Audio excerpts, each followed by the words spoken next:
As we start to learn about the tools that are possible, the first thing I want to talk about, I'd already mentioned it, the ability to create.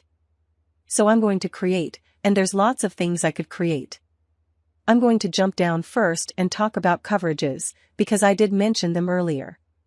So if, in this particular land, I wanted to subdivide or sell a portion of it, I can specify a boundary and say, this boundary right here, and I'm picking, and I'm going to double pick right there when I'm done is being then defined by some color. Now I have the complete ability to come back in here and fine-tune this, and move these around if I so choose. You'll notice that I am receiving information about the perimeters, distances, and the overall area of that boundary. It just used some sort of reddish color to denote something. I also have what's called a style palette, and it manages lots of different type of data. And what we can do is manually drop in other colors or other styles, or, depending upon what we want, if we want that to be completely, I'll use a land cover. If I want that to be completely manicured grass, I can make that manicured grass dot, or I'll use the better yet, the terrain ones over here. These are a little nicer, because they do change with the resolution as I zoom in, and it will change its appearance ultimately. And there being the manicured grass, or another type of grass, or asphalt, or concrete, or tile, or rock. Now the other thing that a coverage can do is I can, within this coverage, I'll create another coverage, and maybe the intent is that this be a pad for a building.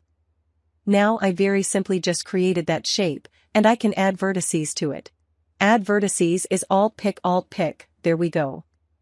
That will add a vertex, which allows me to move it. I can Shift-Pick on that vertex to make it go away. That same capability applies to everything that we create, whether it be buildings, roads, water features, lots of things.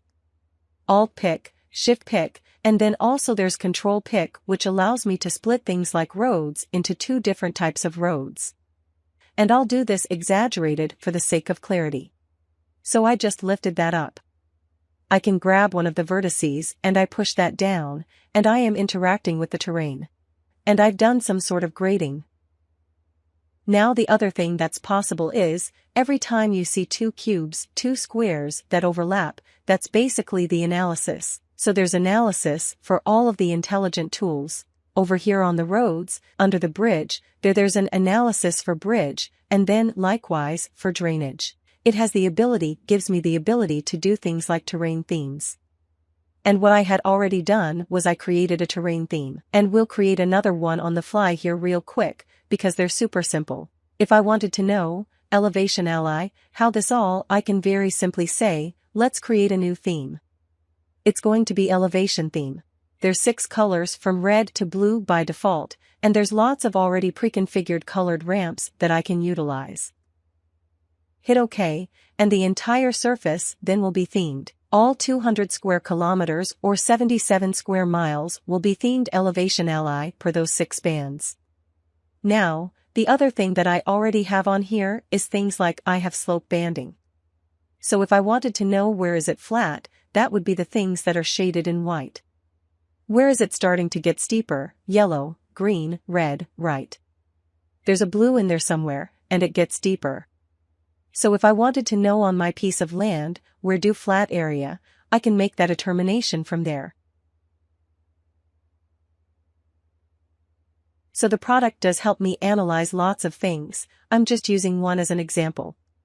And also here, the earthward volume calculations, which is what I'll do next. There's lots of things that I can analyze and different ways that I can do so. One includes measuring distances along a path, etc. I can find ranges and bearings, etc., from one point of view. And just like I laid out that coverage object, just like I will lay out roads and buildings, I'm picking, double picking when I'm done, and then it's calculated the cut and fill that I did based on that grading object where I lifted it up a lot and I put some of that down. So if I'm reading that correctly, that says volume of cut 4,963 cubic yards, volume of field 9,700 and something, my cursor is on top of it. I'm in 4751 positive of fill. So I had much more fill than I did cut.